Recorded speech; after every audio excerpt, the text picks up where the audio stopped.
What's happening? Facts for the Ghost. Today's segment is going to detail how I feel, in my opinion, this year's finals, 2023 NBA to be exact, will be played against these two teams as you see on the screen, the Miami Heat and the Denver Nuggets.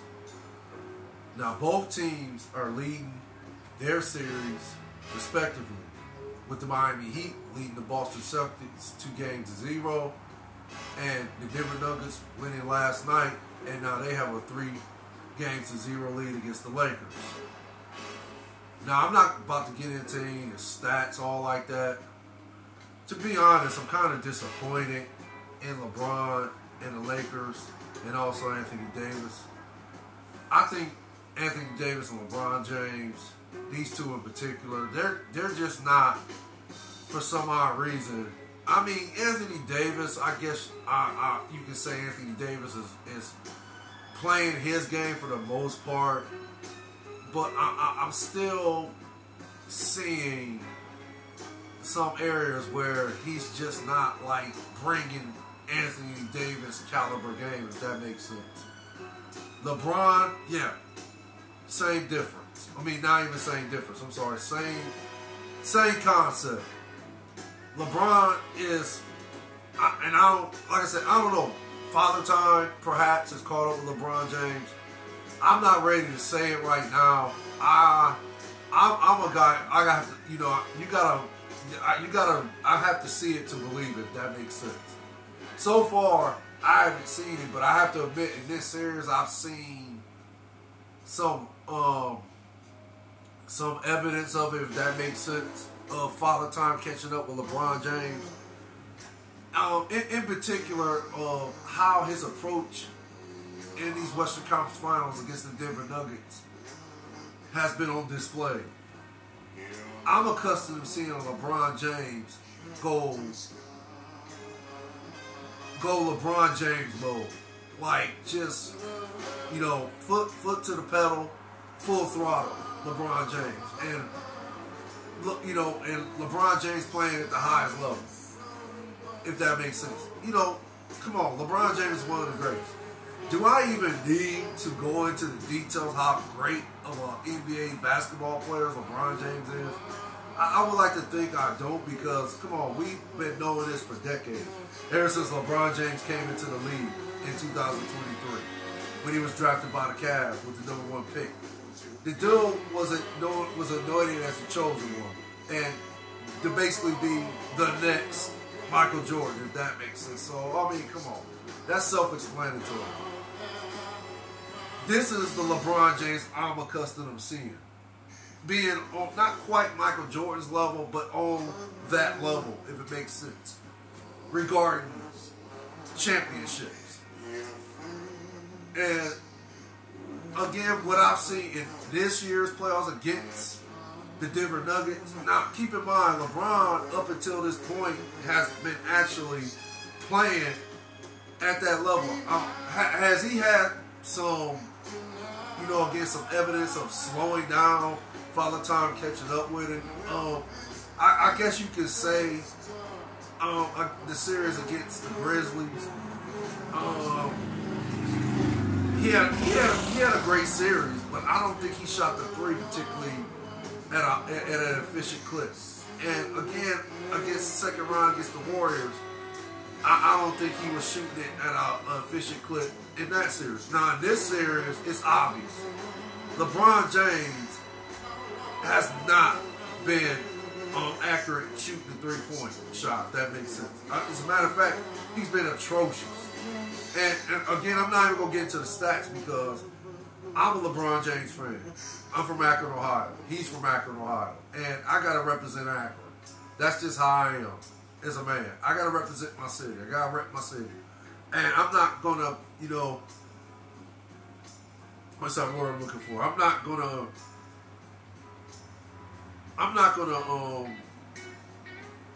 trying to find the right words.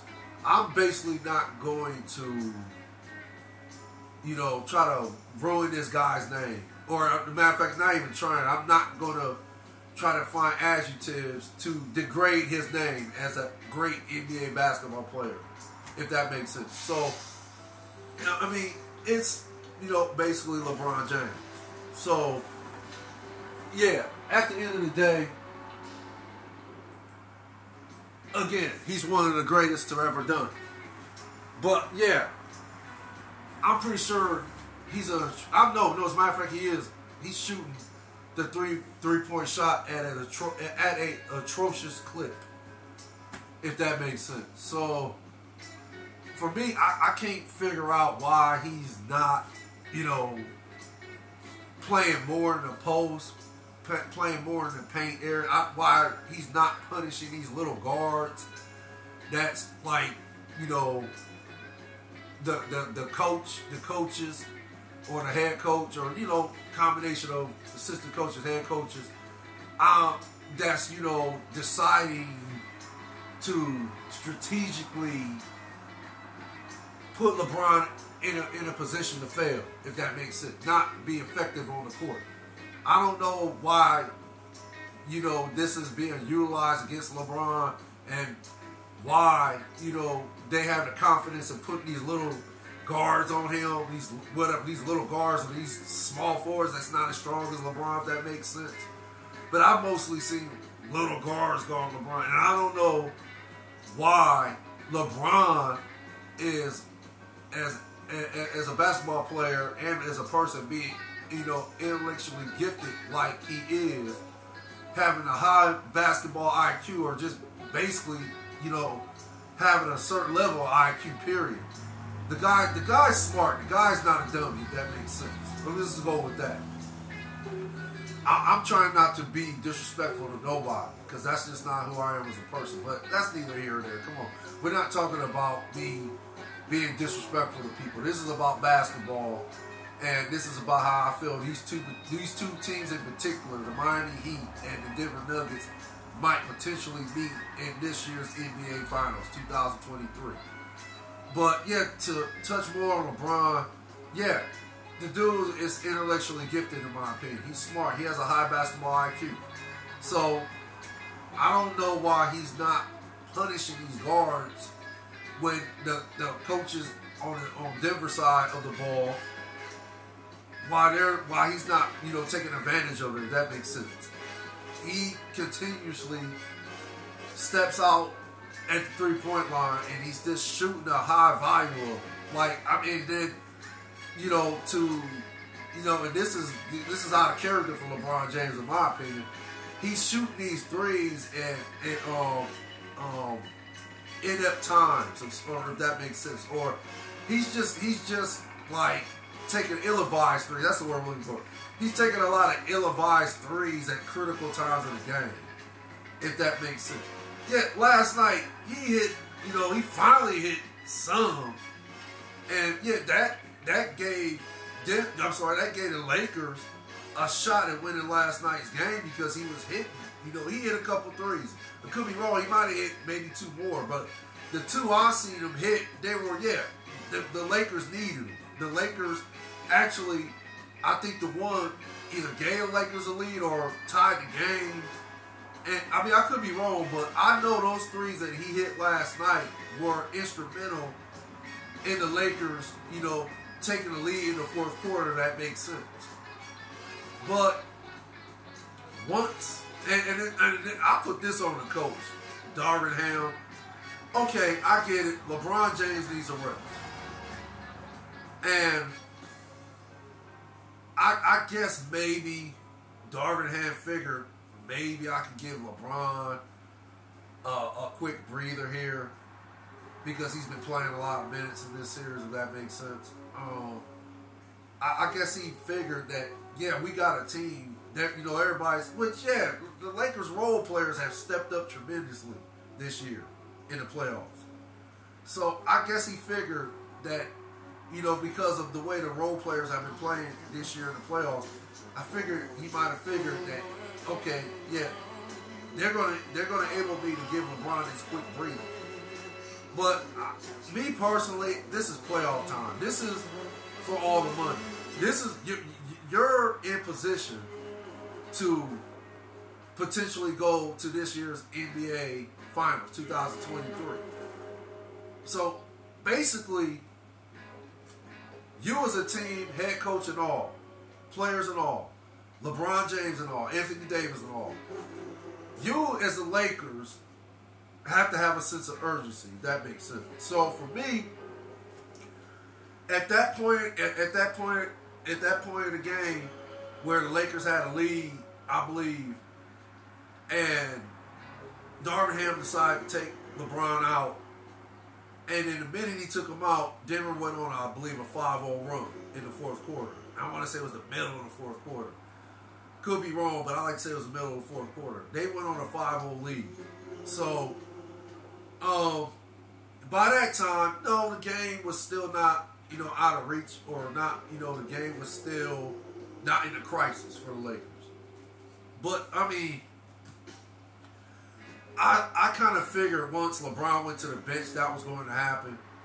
So, again, once it happened, I think Denver never looked back. Yeah, the Lakers, made it interesting, towards the end of the game, they made it interesting. But I think once Denver went on that 5-0 run, they never looked back. And that's how Denver, in my opinion, was able to win last night's game and have a 3-0 advantage against the Lakers. Now, as far as Anthony Davis goes, I mean, again, I'm not going to go into the stats about Anthony Davis, but basically, like I said, I like to think Anthony Davis is playing. He's balling. I mean, he's bringing his game this series. But I mean, the Joker, Nikola Jokic. If you watched the game last night, he had a decent game. I'll say it like that. But if it wasn't for Jamal Murray in the first half of that game last night, Denver would have more likely lost, because the Joker didn't even have it last night. He kind of was not like, I ain't gonna say he wasn't into the game or nothing like that. He wasn't enthused or nothing like that. I'm not gonna say that, but he just had an off game in my opinion. That's what I'm gonna go with. He had an off game last night, and it happens. I mean, the dude has been balling out this season. He's been balling out since the playoffs started, and he's been the Denver Nuggets' best player. He's been their best player. So I like to think the man is averaging close to 30 points. I want to say close to 13 rebounds and close to 10 assists. I like to say in 14 games. And I mean, okay, you're averaging these type of numbers. Of course, you're going to have an off game somewhere. I mean, he's only human, so okay, I didn't think you had an off game last night, but okay, once I realized he was having an off game, I said, well, I mean, dang, he's been balling out this long. He's due to have an off game. But yeah.